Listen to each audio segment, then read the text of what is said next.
नमस्कार। जोहार। आप देख रहे हैं बिटर ट्रूथ।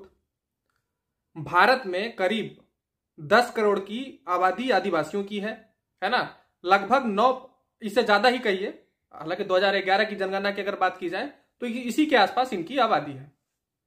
और आदिवासी जनजाति 750 अलग अलग, जैसे कि सबसे ज्यादा जनसंख्या अगर कह सकते हैं तो भीलों की है, फिर गोंड की है, संथालों की है। इस तरह से आदिवासी जनजातियों की लगभग 750 आदिवासी जनजाति भारत में निवास करते हैं। 75 के करीब प्रिमिटिव ट्राइब्स हैं, आदिम जनजाति है।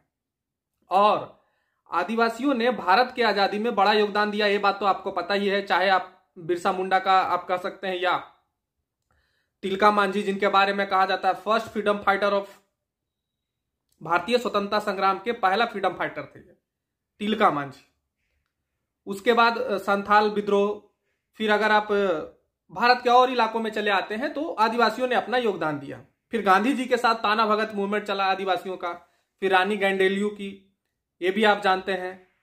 तो ये सारी चीजें हुई, आदिवासियों का बड़ा योगदान रहा। फिर उससे पहले अगर थोड़ा और पहले आप चले जाते हैं, अंग्रेजों से पहले, तो अपने स्वाधीनता के लिए आदिवासियों ने महाराणा प्रताप के साथ मिलकर मुगलों के खिलाफ लड़ाई लड़ी, भील आदिवासियों खासकर। तो ये सारी वीर गाथाएं तो आप सुनते रहते हैं। लेकिन आज जो मैं आपको बताऊंगा वो ये है कि कहा जाता है कि सबसे पहला लोहा गलाने की अगर कला किसी को सबसे पहले आई तो वो असुर जनजाति को आई। असुर जनजाति झारखंड में भी निवास करती है, और असुरों की बड़ी आबादी जो असुर जनजाति है वो झारखंड में एक समय में रहा करती थी। लेकिन अब आपको जानकर हैरानी होगी कि यह विलुप्त होने के कगार पे है। असुर जनजाति की जनसंख्या इतनी कम गई है कि ये विलुप्त होने की कगार पे है। सबसे पहले इनको श्रेय दिया जाता है कि लोहा गलाने की कला इन्हीं को आती थी, इन्हीं से और लोगों ने लोहा गलाने की कला सीखी। यहां तक कि टाटा स्टील प्लांट जो जमशेदपुर में है, उसने भी इन्हीं असुर जनजाति का जो कला था उसको अपनाया और फिर उसको मॉडर्नाइजेशन में बदला।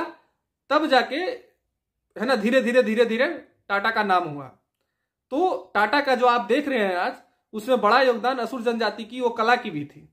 और आपको पता है कि ये उन्हीं इलाकों में रहते हैं जहां पर लॉ वयस्क की संख्या ज्यादा थी। झारखंड वाले इलाके आपको पता ही है, प्रचुर मात्रा में वहां पे लॉ वयस्क पाए जाते थे। और असुर जनजाति अभी जो झारखंड में निवास करती है वो झारखंड के लातेहार, गुमला, पलामू, तो इन सारे इलाकों में इनकी अभी जनसंख्या है। अब मैं क्यों कह रहा हूं कि विलुप्त होने का कार पे है, साथ ही साथ असुर जनजाति की जो कला थी उसके बारे में मैंने आपको बताया, तो अभी इनकी जनसंख्या मात्र 8,000 के आसपास बची है। हालांकि वो भी पहले की डेटा है, हो सकता है इससे भी कम हो गए होंगे।